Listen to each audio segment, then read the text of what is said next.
Hello, this is a video tutorial on how to locate and view your course syllabus in D2L.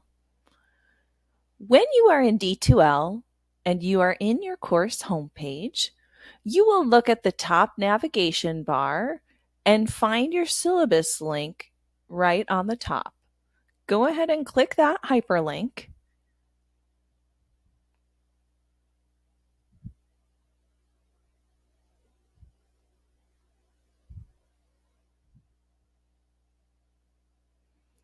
And it will bring up your course syllabus.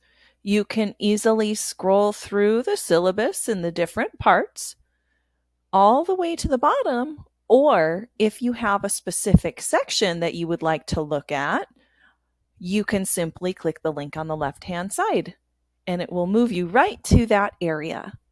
And that is how you view your course syllabus in D2L.